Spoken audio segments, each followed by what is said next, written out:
It's a bird. It's a plane. Oh wait, it's Super Sarah! Hey everybody, good morning! It's me, Super Sarah! Hey, I am so excited to be here with you today. I'm so excited to talk about what we learned last week and what we're gonna learn this week, and just so good to see you. So here, let me get those off. So if you remember last week, we were talking about a guy named Joshua, and I didn't tell you the whole story, but maybe you got a chance to do it at home with your family. If you got a chance to do it at home, or if you remember the story, or even if you don't, there's this part in the story where they are walking around the wall of Jericho. All the people are walking around the wall of Jericho because God has said you are going to get the city.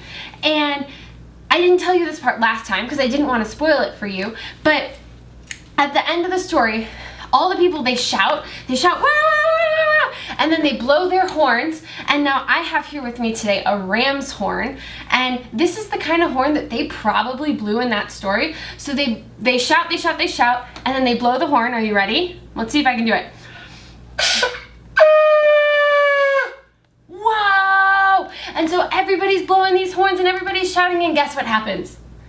That's right, that wall comes down.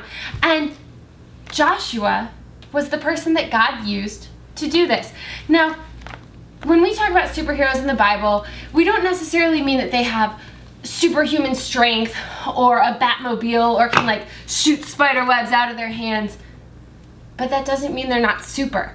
That means that God is using them to do super things. And so today, we're going to be talking about another person in the Bible who God used as a superhero. And that person's name is Deborah.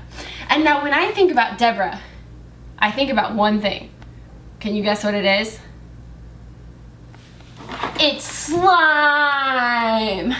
Whoa, slime! Who doesn't love slime? I love slime.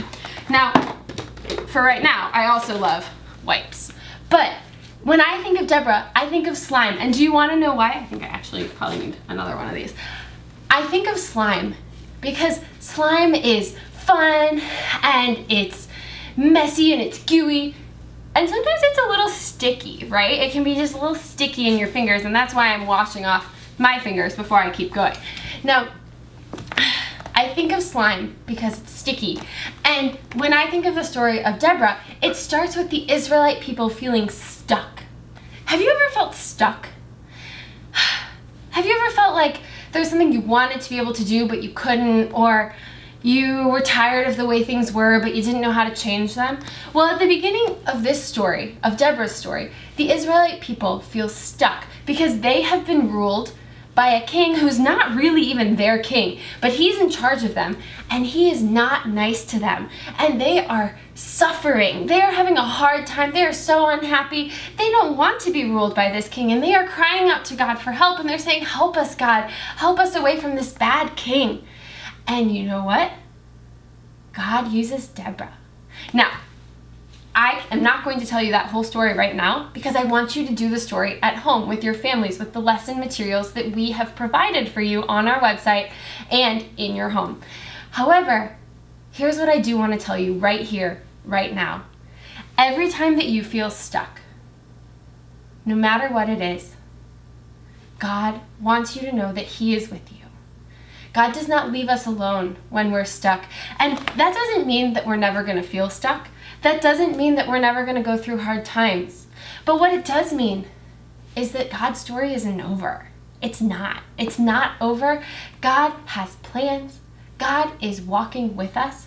God is not leaving us alone when we're stuck. And He wants us to talk to Him, to lean on Him, to look in our Bibles, to talk to our parents. You can talk to me.